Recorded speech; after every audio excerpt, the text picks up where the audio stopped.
you that own a VTX1300, you'll know that you definitely go through rear brake pads a lot faster than the front ones.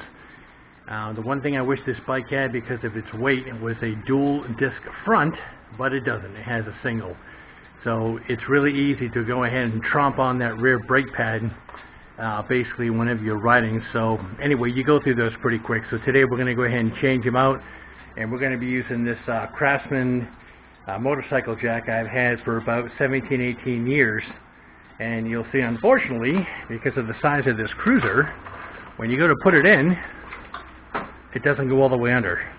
So a lot of you guys have asked me about that. So what you do, you can grab 2x4s. I just happen to have this double block of rubber here. Let me put that under the kickstand. And once that's under the kickstand, then you'll basically notice that the jack slides right under. It's not hard, it's just something you have to think about. Now, there are some folks out there that have a Harley heritage, and I guess no matter what you do, this jack won't fit. You have to get some sort of special jack from Harley, or low profile something, or some of the folks even put a couple pieces of wood that they put the front and rear tire on, which brings it up, and then they can slide the jack underneath. So this is basically the way I do it, and I'm going to go ahead and jack this up and then lock it into place, take off the rear right saddlebag, and get on with replacing those brake pads. Alright, rotor still feels pretty good. Of course, I live down here in the south where we don't have any road salt, so needless to say, I don't have too much to worry about. But you can see the piston in here is pushed out pretty far, and it's only about, looks like a 1/16 of an inch on the actual pads themselves. You can tell by how close these are together. So after we remove this, we'll have to go ahead and spread it and get that little puck back in, or the piston back in, so we can put the new ones on. So I have little chrome covers that I've already taken off. Got this bolt and this bolt here. Looks like the smaller one's a 12, and the larger one is a 14. So to assist us today, we have just regular ratchets and extensions, and also this electric ratchet, which will be nice. So let's go ahead and get this pulled off. Smaller one's out.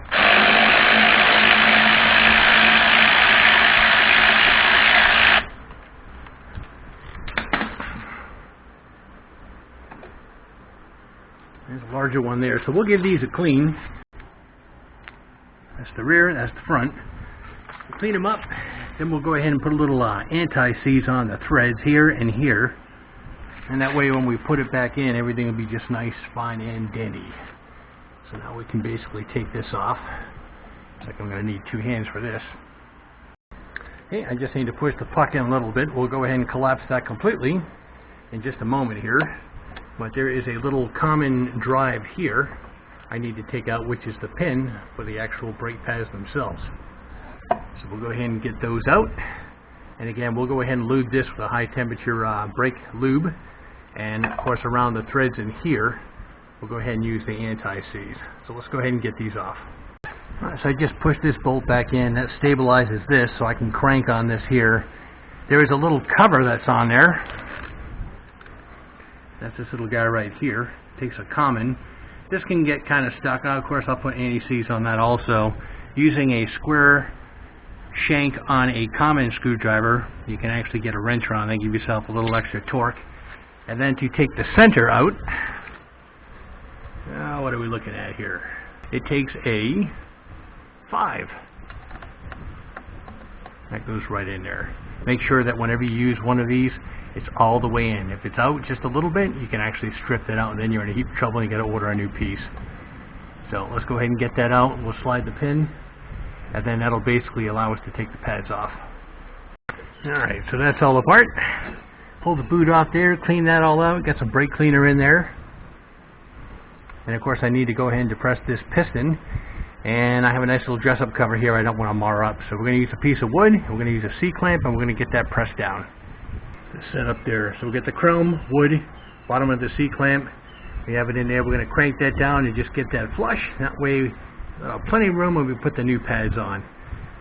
Sorry about the color, guys. A long time ago, about 35 years ago, these C-clamps were in the garbage. I went ahead and cleaned them up, and the only paint I had at the time was this dark salmon. So, bear with me on the paint. Anyway, we'll get this cranked down. It's going to take two hands. But, you get the point. Another thing I like to do, I've got some of this 303. Unfortunately, I had to transfer it to a Windex bottle, and because the other sprayer just kind of snapped off. But it's a 303 spray. You can look that up on Amazon. It's an aerospace, UV, silicone free, and it really prolongs the life of rubber, vinyl, and all that. So I always, anything I take off that's rubber or vinyl, I go ahead and soak. And I went ahead and soaked these and stuff too. It just makes it last, well, I'm going to say virtually forever. That's what it feels like, because it lasts so darn long. I even sprayed my serpentine belt and all that stuff before I put it on my car, let it soak overnight. And when you go to dry, it does dry, and it dries to like a matte finish, so it's not slippery, so I never have a problem with the belts. So I just need to go ahead and get this pressed back into here and seated. And like I said, that hole's all cleaned out, and that'll facilitate the bolt when we go ahead and put it all back together. Alright, so then along with the 303, while it was still wet and drying, snapped right in there. That's in place. Of course, that'll sit like this once we get this all in. As far as the hardware goes, this is the bearing point that goes around this, or the roller. That's the plug there. This actually holds the pads in itself, and this is the front bolt. Gave these a good clean with some brake clean. Got inside the holes, cleaned up the caliper pretty well there. That way I don't have to worry about it for quite a while, anything building up, because the theory it gets, it can stick, and you basically don't want that. And this, guys, is why it's a good idea to go ahead and check those brakes. So this is more of a 16th on the right side, and it tapers down to almost a 32nd on the left. The other pad, 1/32nd, maybe 1/64th. So when I look, and it looks like it's really close, and of course you can actually tell by the way how far these things are apart. I mean, if they're real close together, that's a good sign that they're probably starting to go, and that's really a fault with the 1300. It should have a dual disc brake in the front, but you end up having to really tromp on the rear just by force of habit. You hit that and you do squeeze down, but it's so easy to just go ahead and wear out those rear pads. So the new ones I got, Forever Run Motor, this company here, this is the part number. And these are metal and ceramic brake pads, of course made in China. What isn't, right? But you can see how thick those are. So let's go ahead and take these out. Let's do a matchup. They perfectly match, and you can see that's a heck of a difference.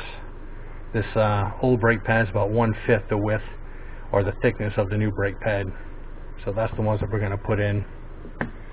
And if that matches up, this one matches up. So I usually like to put a little bit of lube here, a little bit on here, here and here, here and here. That's what we're going to do with the lube. And of course some of the pins are going to be lubed up too. And today I'm going to be using this Permatex Ultra Disc Brake Caliper Lube. This should be pretty nice. So we'll go ahead and do that. I'll make sure I have a little brush or something over there to help me put this stuff on so I can get in the nooks and crannies. And then we'll go ahead and get these replaced. So I think for lubing versus anti-seize, this stuff's high temperature, so I'm actually going to use this on the threads to give me some protection in the future. And then of course lube on all the shafts that are in here, including the little hollow barrel bearing that's in there. And of course what we talked about on the brake pad. So instead of anti-seize, I'll use the Ultra Disc Brake Caliper Lube.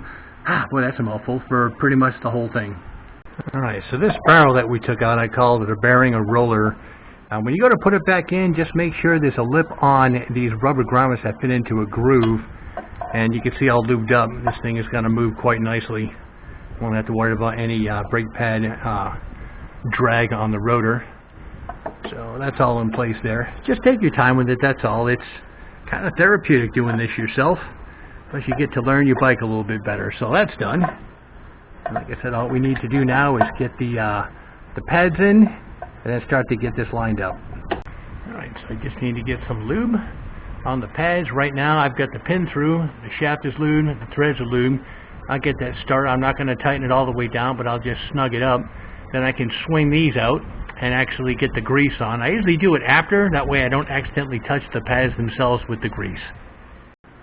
Alright, so that's what I usually do. Now flip this over and I'll get the other side.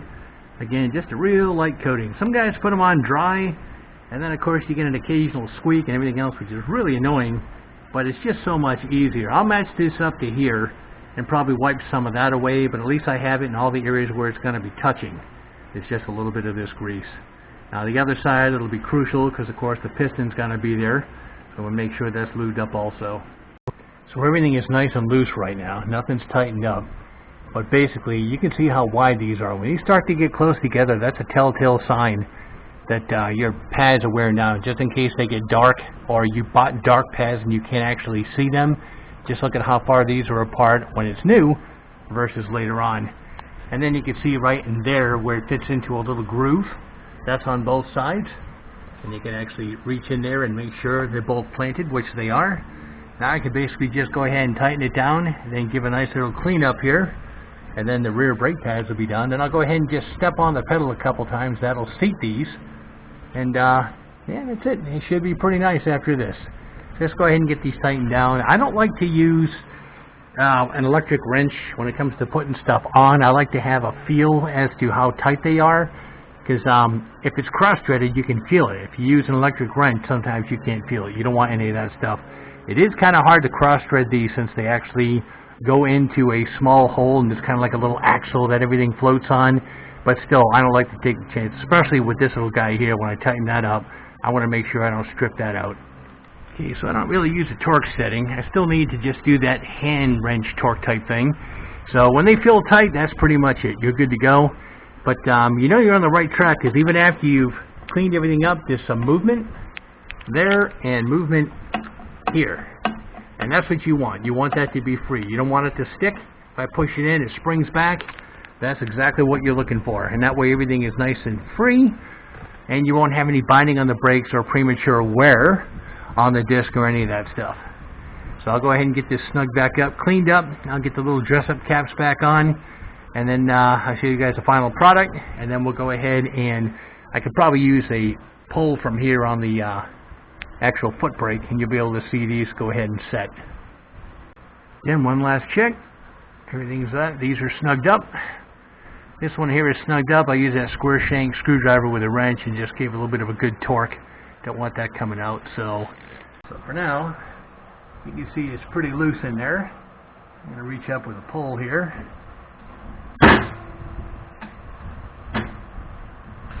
And give it a couple pumps. Okay, that's nice and firm. That's set up there. Tire spins nice. So that's it. So you know you got a good brake job. Everything is nice and lubed. It's really easy to do, and like I said, it gives you a chance to actually get a feel for your bike, where everything's at and how it goes together. And like I said, I just need to clean this off, clean the pipe off, get up around here, polish it up a bit, and then that will basically be complete. But sure, it's nice having new pads back here. The front ones, they last so long because, like I said, it's no matter how much I squeeze, I just don't seem to burn through them as much. Alright, so it's hard to tell, but it's basically the same company as the one in the back, the ceramic ones. But you can see it right in through there. It's actually got quite a bit of meat. Best view, of course, is on the bottom. Like I said, it's the same ones. There's quite a bit. There's barely any wear in there at all. These brake pads actually last a bit longer than the standard ones. So I'm pretty happy with these overall. And like I said, that's the ceramic. And they're not that expensive depending where you get them from. And because it takes so long to go through the fronts, I usually don't order ahead of time a spare pair for those, but I always make sure I have a spare pair for the back, because it seems like that's the ones I burn through the quickest.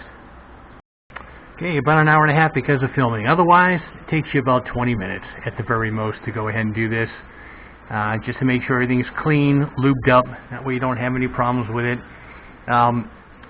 These here I was able to get when this bike was new. They were all kinds of, you know, chrome stick-ons. I've actually replaced this caliper since 2004, and I just pulled this one off here, put a new piece of 3M, and put this one back on. And these here, you can get these from AliExpress. You can get a whole package of them, any color you want, chrome, blue, red, black, anything like that. And my God, I think they're like $1. You just have to wait about 6 weeks. So I went ahead and popped those on. I like to dress the covers up. Plus, they're starting to look marred from how many times I've changed this. But that way, it's all nice and clean looking and stuff when you look in there. I don't really have a whole lot of any bolts on here that aren't covered one way or another. But these work out pretty good. I like these a lot. So maybe I'll put a link up there for you guys on the description about these covers here. Again, any color you want. I even have them on my FJ Cruiser. So that's basically it, guys. Again, it may take you about 20 minutes if you're not filming. Just take your time with it. Enjoy it for what it is. Like I said, it is therapeutic, and at the same time, it gives you a chance to get to know your motorcycle a little bit better than just taking it in and having some mechanic do his thing, and you never really know what's going on back there.